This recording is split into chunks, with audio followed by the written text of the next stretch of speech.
vous bénisse. Nous sommes très heureux, encore une fois, d'être dans la présence du Seigneur, dans sa maison, ce matin pour partager ensemble notre sujet que nous avons commencé sur l'éveil de Jacob.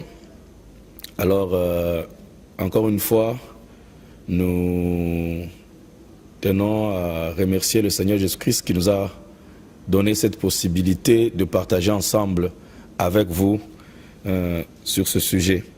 Alors, comme d'habitude, nous allons encore une fois lire notre écriture dans Genèse.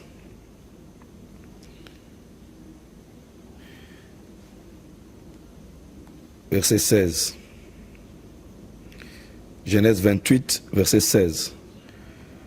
Jacob s'éveilla de son sommeil et il dit certainement, l'Éternel est en ce lieu et moi je ne le savais pas. Seigneur Jésus-Christ, nous te sommes reconnaissants pour nous avoir accordé le privilège d'être ensemble, Seigneur, autour de ta parole pour partager sur ce sujet de l'éveil de Jacob. Assiste-nous, Seigneur, pendant que nous allons partager ceci ensemble dans notre Jésus-Christ. Amen. Alors, nous aimerions continuer avec la définition. Nous sommes pratiquement presque à la fin de notre introduction sur la définition de l'éveil de Jacob, de la conscience. Alors, nous avons vu que la conscience, nous pouvions la définir comme la présence à l'esprit, la présence à l'esprit d'une idée, d'une notion ou d'une réalité sensible. Donc je me reprends, la présence à l'esprit d'une idée, d'une notion ou d'une réalité sensible.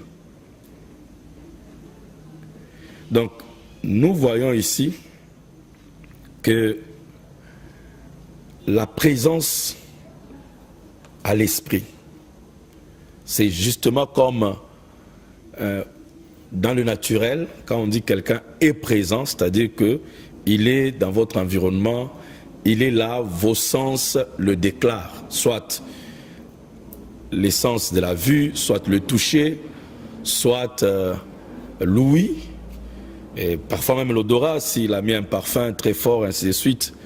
Ces sens peuvent déclarer que quelqu'un ou quelque chose est autour de vous et dans votre présence.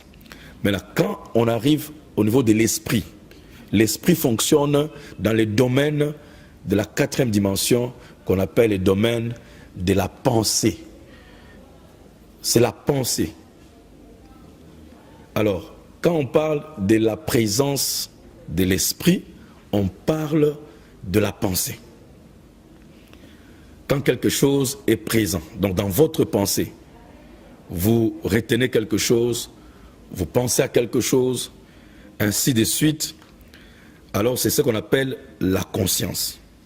Et la conscience aussi peut être appelée, peut être définie comme l'état de veille des sens et des facultés mentales.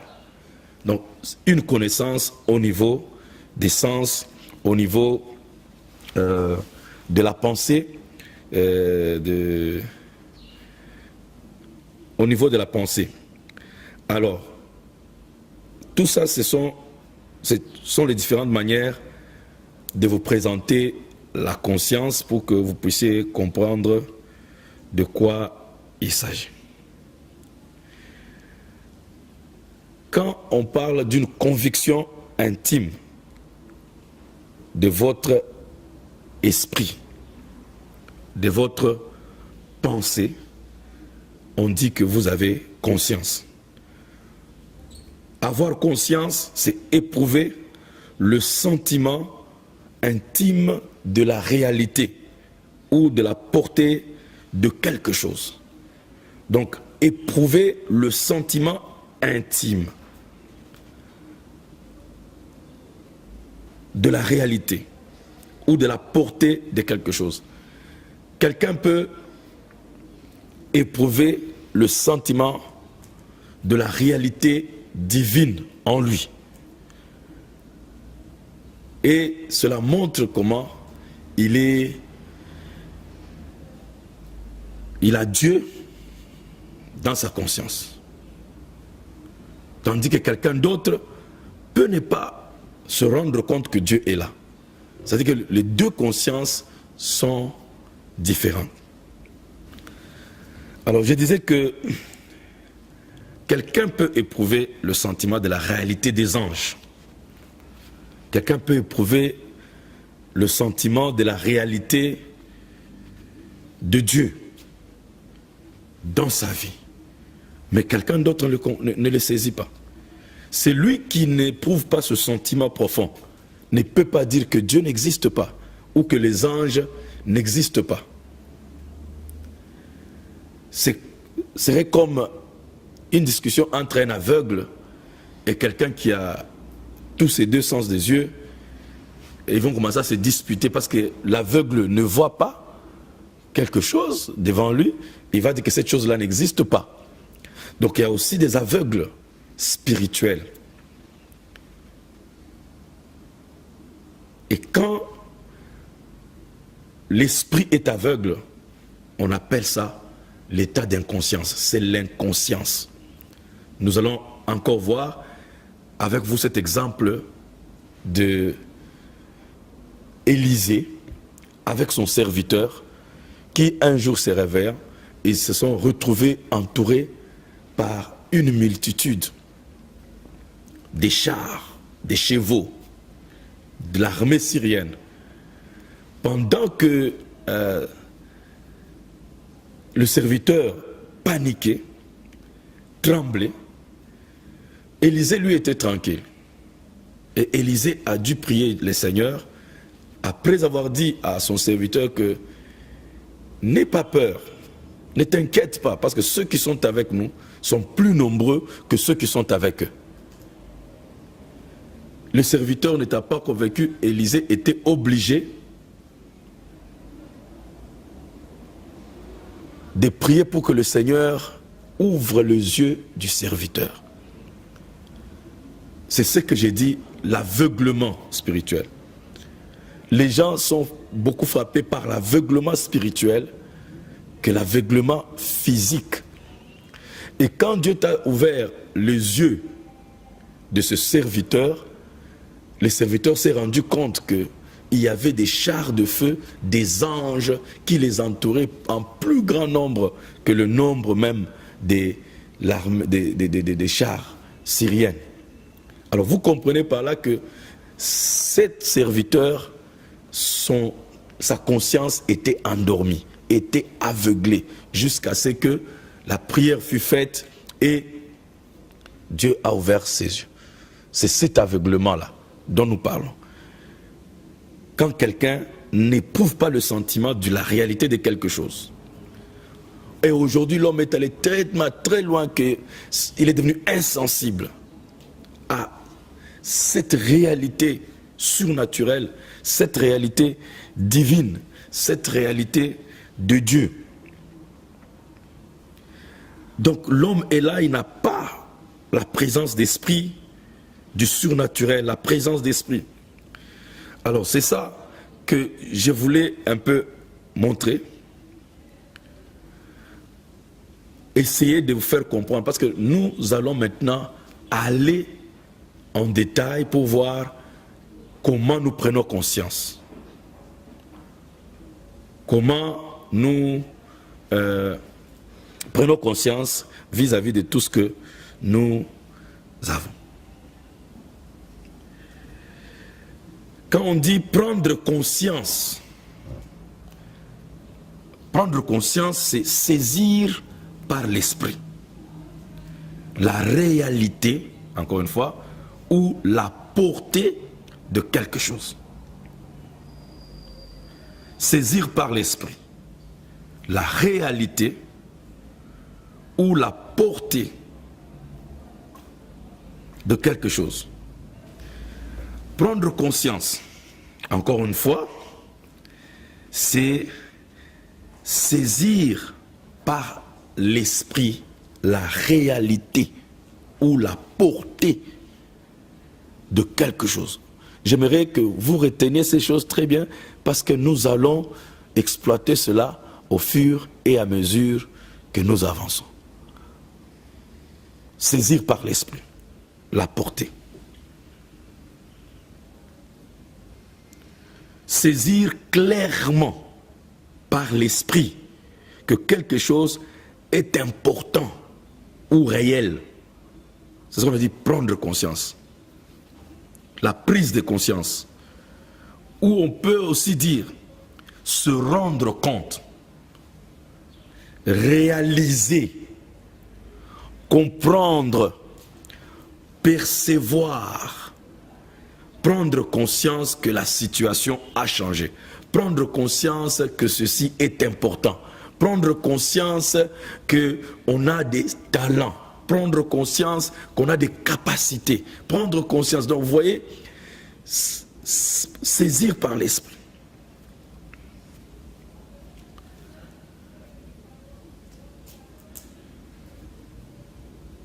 Et quand on perd sa conscience, c'est qu'on se retrouve privé des facultés de sentir ou de penser ou de saisir la réalité. Voyez-vous. Donc la prise de conscience, c'est l'éveil de l'esprit à la réalité de quelque chose et à son importance. La prise de conscience, c'est l'éveil de l'esprit à la réalité de quelque chose et à son importance. L'éveil de l'esprit à la réalité de quelque chose et à son importance. Et ceci définit tout. Ceci arrête tout. Parce qu'avec cette définition que je vous donne, vous allez comprendre que si vous saisissez la portée de la conscience par ces définitions, votre vie va complètement changer. Comme je vous l'ai dit dès le départ, que c'est la conscience qui définit tout. C'est la conscience qui définit l'existence de toute chose. C'est la conscience qui crée l'existence. C'est la conscience qui fait apparaître l'existence. C'est la conscience. Donc, il n'y a pas moyen d'avoir quelque chose, d'aller vers quelque chose ou de faire quelque chose sans conscience, sans prise de conscience. D'où la nécessité de prendre conscience comme Jacob. Certainement, l'Éternel est en ces lieux. Certainement, l'Éternel est en ces lieux et moi, je ne le savais pas. Donc en prenant conscience de la présence divine, notre vie change. Nous agirons comme Dieu. Nous parlerons comme Dieu. Nous penserons comme Dieu. C'est ça l'importance de la prise de conscience.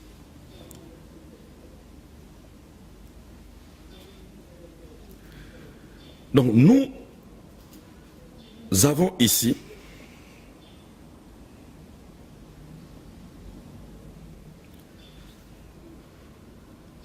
devant nous quelque chose qui nous invite tous à saisir l'importance de la conscience. C'est-à-dire que prendre conscience de l'importance de la conscience. La conscience elle-même, c'est une prise de conscience, c'est un éveil. Maintenant, ça demande déjà aussi que vous soyez éveillé à l'importance d'être éveillé. Pas seulement nous parlons de la conscience, mais il faut que votre conscience aussi s'éveille à l'importance d'avoir cette conscience, que la conscience est très importante, que tout ce qui est sur la terre est le produit de la conscience. Tout ce qui est qui se manifeste dans nos vies, c'est la manifestation de notre conscience. La qualité de ma vie n'est rien d'autre que la qualité de ma conscience. Donc tout est conscience. Et s'il y a cette prise de conscience, cet éveil à la conscience, c'est ça le point de départ. Parce qu'il y a des gens qui ne peuvent même pas savoir que la conscience elle-même est importante.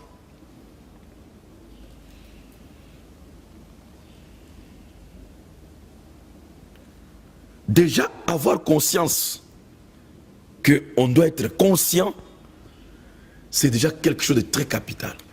Parce que les gens peuvent évoluer, peuvent avancer dans cet aveuglement, dans cette somnolence de la conscience. Ils ne savent même pas que c'est important d'être conscient. C'est capital d'être conscient. C'est obligatoire si on veut éprouver, on veut devenir maître de sa vie, on veut avoir sa vie en charge, qu'on peut contrôler sa vie, on devrait comprendre que je dois maîtriser la conscience.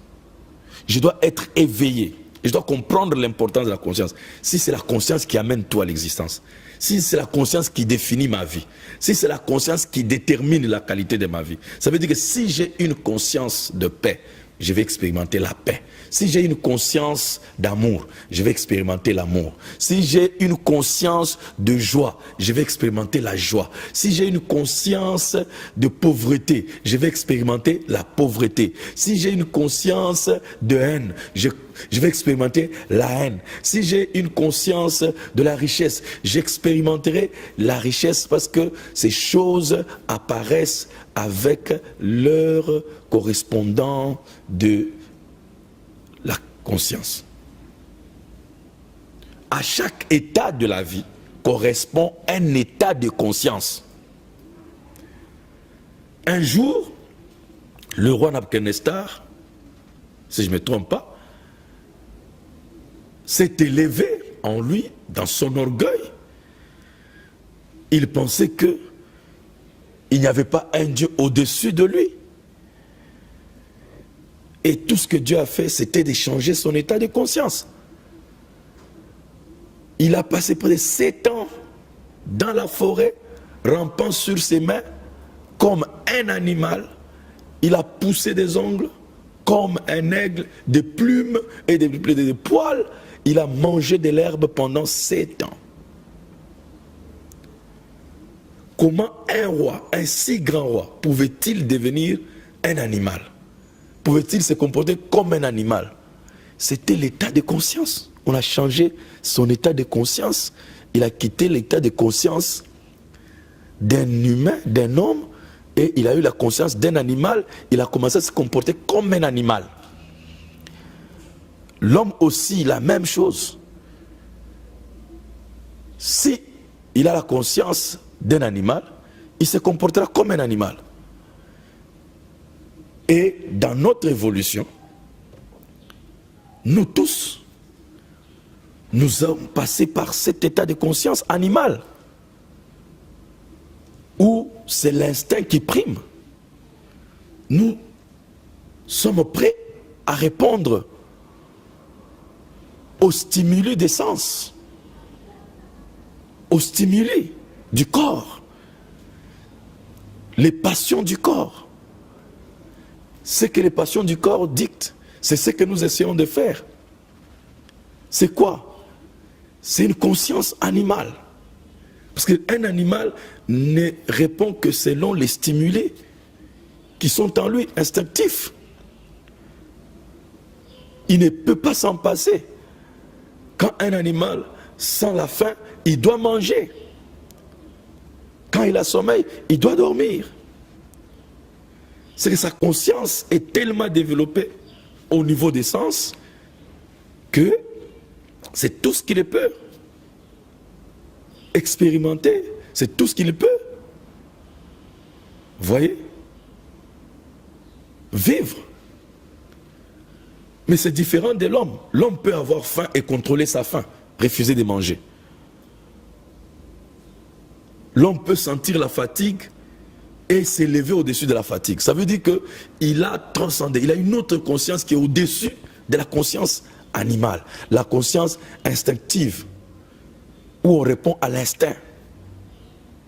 Donc c'est déjà là la preuve que nous avons différents états de conscience.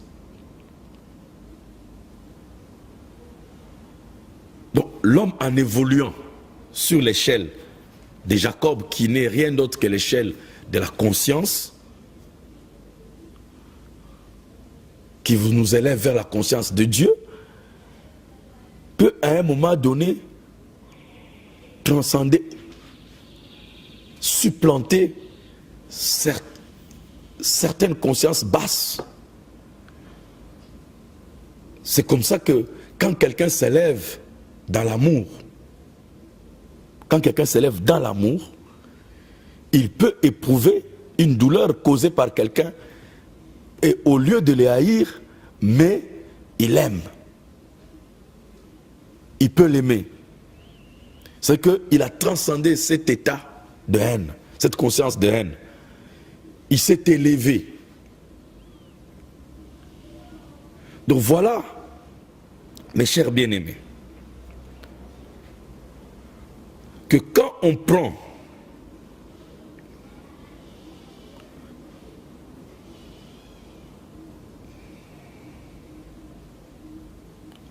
quand l'esprit est éveillé à la réalité de quelque chose et à son importance, alors on dit que l'homme a pris conscience. Il y a une prise de conscience. Donc quand nous voyons Jacob dire que Jacob s'éveilla de son sommeil, ça veut dire que Jacob son esprit venait de recevoir un éveil à la réalité de Dieu et à son importance.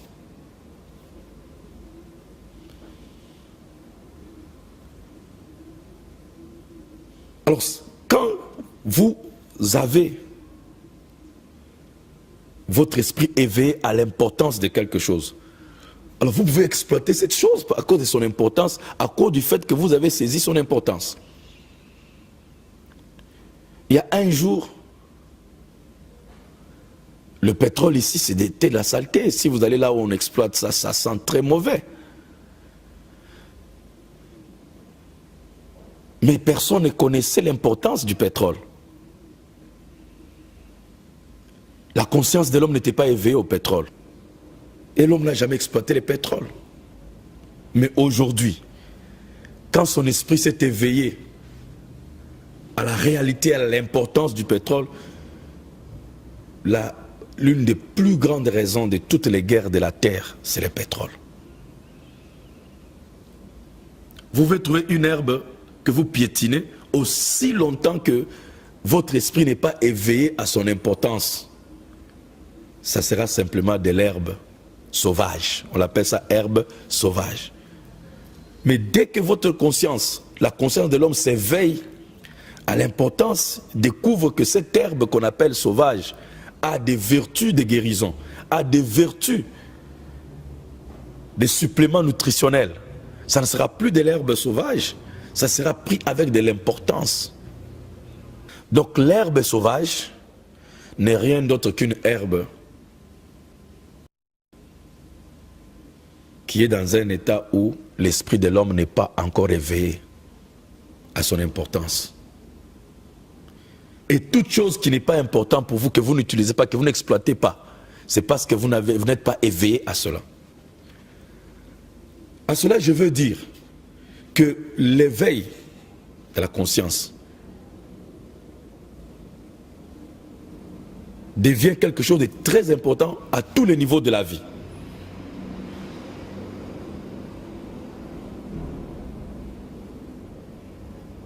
C'est qu'on peut avoir des ressources, comme le prophète de Dieu William Marion Branham dit, que l'homme, nous avons encore des ressources inexploitées. Des ressources inexploitées. Ça veut dire quoi?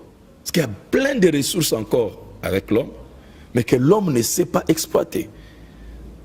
Que l'homme dort au sujet de cela. Et vous pouvez voir un homme, et c'est la plupart de nous, on est là, mais dans un état somnolent. On ne sait pas qu'en nous ici, dans l'homme, il y a des ressources, il y a des pouvoirs illimités. L'homme a des pouvoirs illimités. Alors, cette étude va aussi nous amener à découvrir, à nous éveiller à chaque pouvoir qui est en nous, à chaque capacité qui est en nous. L'homme jusqu'à présent n'a même pas encore exploité le 10e de ses ressources. Le 10e des capacités que Dieu a placées en lui. Parce qu'il n'y a que l'éveil de Dieu, la conscience, la prise de conscience de Dieu qui va amener l'homme à prendre conscience aussi de lui-même. Parce qu'en prenant conscience de Dieu, après l'homme va comprendre que ce même Dieu-là a créé cet homme.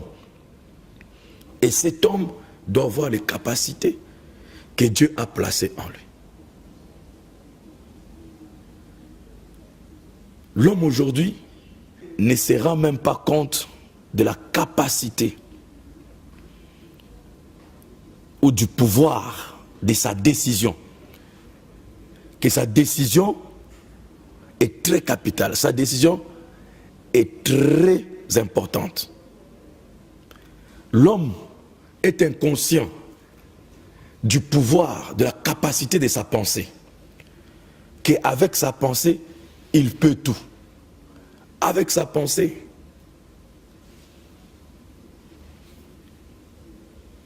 il peut changer beaucoup de choses dans sa vie. L'homme ignore le pouvoir de son cœur. Qu'est-ce qu'il y a dans son cœur? Il ignore. L'homme ignore ou est inconscient des capacités qui sont en lui. Il veut trouver le bonheur à l'extérieur. Il veut trouver le bonheur ailleurs. Mais le bonheur n'est pas à l'extérieur, il est dans l'homme. Dieu a tout placé dans l'homme. Et si l'homme peut être éveillé à cela, les choses vont commencer à changer. Donc vous comprenez que cet éveil de Jacob est très capital dans notre vie. Est très capital en chacun de nous. Parce que ça va déclencher une avalanche de révélations qui vont amener l'expression et la manifestation de la vie de Dieu en nous. En gravissant cette échelle de Jacob, cette échelle de conscience, beaucoup de choses vont commencer à se passer dans nos vies. Nous allons commencer à agir selon notre état de conscience. Nous n'allons pas être comme des victimes, se victimiser. Nous n'allons pas blâmer les autres. Nous n'allons pas placer la responsabilité de nos souffrances sur les autres. Nous n'allons pas placer nos difficultés sur le pays, sur le gouvernement, sur celui-là, sur l'oncle, sur la tante, sur les sorciers, sur le magicien. Nous prendrons conscience de ce que nous sommes. Et nous agirons selon la conscience que nous avons des capacités en nous. Nous avons ces choses en nous qui nous permettent de vivre une vie meilleure. Une vie que Dieu avait prévue pour nous. Quand Dieu a dit, faisons l'homme à notre image. On doit reconnaître que l'homme a même perdu la conscience qu'il est à l'image de Dieu. Vous pouvez voir même par la manière que l'homme agit. Il agit comme toute autre chose sauf l'image de Dieu. Vous voyez, personne ne se soucie que je suis à l'image de Dieu. Je dois reproduire l'image de Dieu. Aujourd'hui, vous trouverez des gens qui veulent agir à l'image de Mike Tyson. Il veut agir à l'image de Pelé. Il veut agir à l'image de telle star. Il veut agir et s'habiller, se comporter à l'image de Michael Jackson. Être à l'image de Madonna. On veut être l'image de toute autre chose. Mais personne ne se soucie d'être l'image de Dieu. C'est quoi? C'est la conscience. Si l'homme peut saisir, peut prendre conscience de la réalité et de l'importance d'être le reflet de l'image de Dieu, je crois que l'homme abandonnera toutes ses autres poursuites et poursuivra toute sa vie, fera l'objet des investigations, de ses recherches, de ses prières, l'image de Dieu. Parce que il n'y a qu'à l'image de Dieu que Dieu a donné le pouvoir de dominer sur toute chose. L'homme cherche la domination, mais il la cherche par d'autres moyens, par les armes, par le pouvoir, par ceci, par cela, par la magie. Mais il ignore que le pouvoir a été donné, légué à l'homme à l'image de Dieu. Donc ça veut dire que si j'ai l'image de Dieu, si je peux reproduire l'image de Dieu, si je peux réellement manifester l'image de Dieu, mes chers bien-aimés, alors ma vie va refléter ce que Dieu voulait dans le jardin d'Éden. Ça veut dire la domination sur toute chose. Je disais que l'homme est inconscient, c'est-à-dire qu'il ne connaît pas, il ne sait pas l'importance d'être à l'image de Dieu. Il ne sait pas l'importance d'être à l'image de Dieu. Quand Dieu dit faisons l'homme à notre image, si l'homme peut saisir cette importance, que d'être à l'image de Dieu, que cette image de Dieu vous donne accès au pouvoir illimité. Il y a des gens qui essaient d'être les images de telle personne, l'image de Shakespeare, l'image de tel écrivain, l'image de telle personne. Mais personne ne se soucie d'être à l'image de Dieu. Mais laissez-moi vous dire que quelqu'un est venu sur la terre avec cette conscience. Et il était l'image de Dieu exprimée sur la terre. Il était là, il avait le pouvoir. Il pouvait marcher sur les eaux. Il pouvait parler au vent. Il pouvait parler à la tempête. Il pouvait guérir les malades. Il pouvait ressusciter les morts. Et il est venu, il dit que je suis le chemin, la vérité et la vie. Donc je suis le chemin, je vais vous ramener, je vais vous montrer la direction. Je vais vous montrer la direction. Je vais vous montrer le chemin pour retourner au pouvoir. Et avant de quitter la terre, il dit, tout pouvoir m'a été donné dans le ciel, sur la terre, comme au ciel. Tout pouvoir m'a été donné. Voyez-vous? Tout pouvoir m'a été donné. Tout pouvoir lui a été donné. Pourquoi? Parce qu'il était l'image. Et le Père lui-même s'est tellement plu dit, celui-ci est mon fils bien-aimé. C'est que l'image, l'image de Dieu.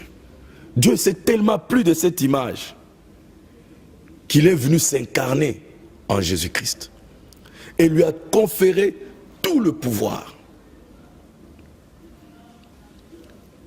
Et si nous pouvons comprendre cette révélation et devenir conscients de ce pouvoir, de cette image, nous allons devenir des dominateurs. Nous allons avoir le pouvoir de dominer sur toute chose. Nous allons avoir le pouvoir de dominer sur les esprits méchants, sur les scorpions, parce que nous serons à l'image de Dieu. Donc je disais que la prise de conscience, c'est l'éveil de l'esprit à la réalité de quelque chose et à son importance. Et comme vous, il y a beaucoup de choses en vous, beaucoup de capacités qui sont en vous, mais votre esprit n'est pas éveillé à cela. Vous n'avez pas encore saisi la portée de ces choses, l'importance de ces choses en vous. Alors, si vous commencez, votre conscience s'éveille, votre conscience commence à s'éveiller à ces choses, vous allez commencer à les utiliser. Et votre vie va commencer à changer. C'est pourquoi je vous invite maintenant, alors que nous sommes en train d'avancer, mais là que vous avez saisi, qu'est-ce que la prise de conscience? Qui n'est rien d'autre que l'éveil, saisir clairement par votre esprit la portée, l'importance, la réalité. Vous comprendrez beaucoup de choses. Quand nous allons venir sur la prise de conscience, nous allons commencer à parler de la prise de conscience de chaque pouvoir, de chaque capacité que nous avons en nous. Vous allez comprendre beaucoup de choses. Juste en passant,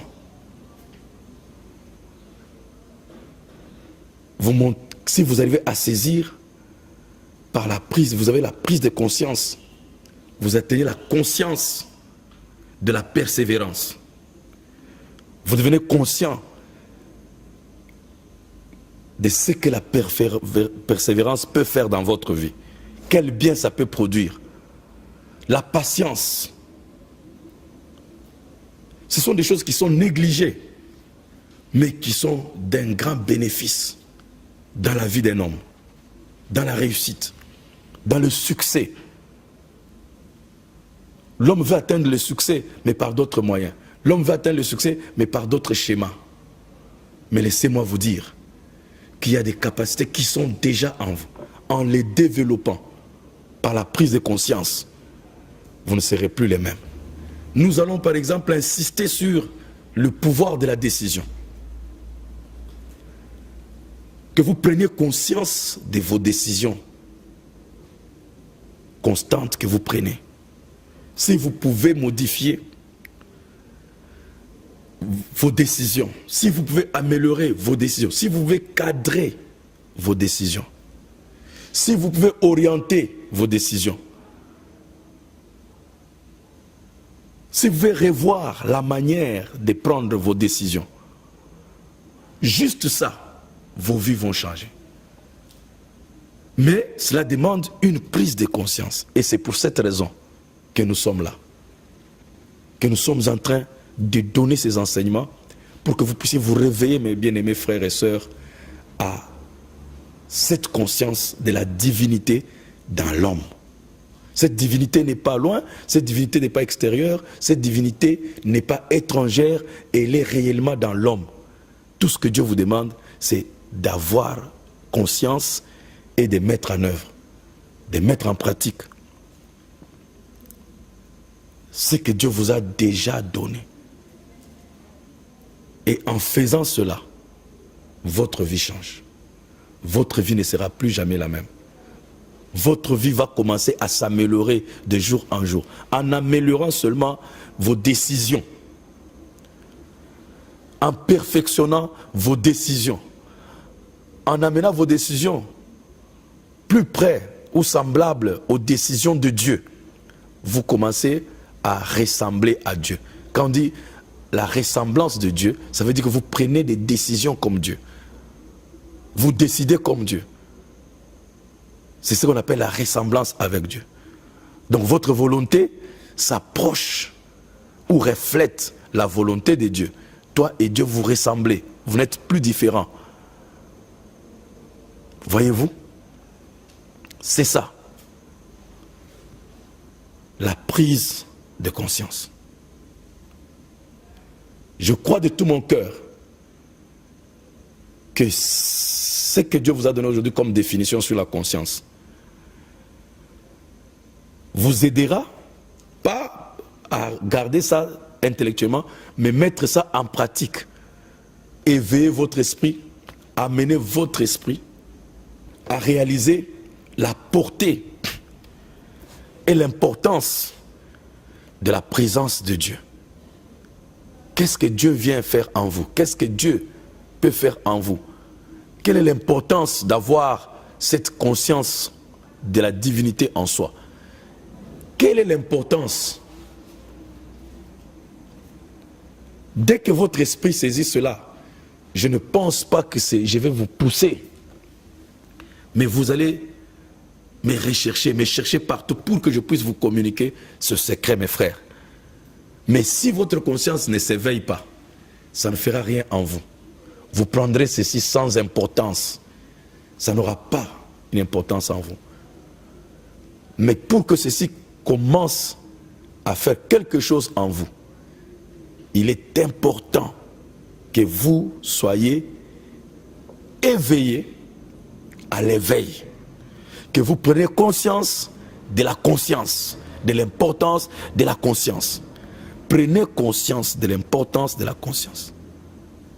Si cela ne se passe pas, s'il n'y a pas une prise de conscience au plus profond de vous-même, ça ne servira à rien. Vous continuerez à agir comme vous avez toujours agi. Ça ne vous aidera pas.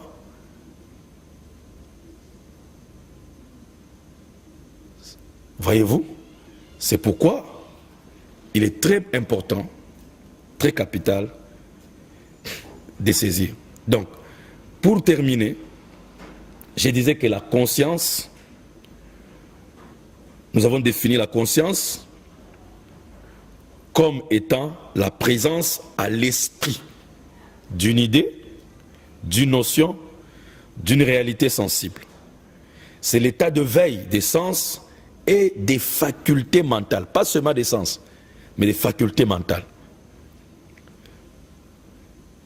Et nous avons vu qu'avoir conscience, c'est éprouver le sentiment intime de la réalité ou de la portée de quelque chose. Et avoir présent à l'esprit que quelque chose est réel et son importance. Voyez-vous? C'est comprendre, c'est percevoir, c'est aussi discerner, avoir conscience. Alors, prendre conscience, c'est saisir par l'esprit la réalité ou la portée de quelque chose, saisir clairement par l'esprit que quelque chose est important ou réel, se rendre compte, réaliser, comprendre, percevoir. Et la prise de conscience, nous avons vu aussi que c'est l'éveil de l'esprit à la réalité de quelque chose et à son importance. C'est sur cette base que nous terminons pour vous dire que ce sont ces définitions que nous allons exploiter pour étudier la conscience de Dieu et la conscience de la nature divine en vous. Que Dieu vous bénisse richement. À la prochaine.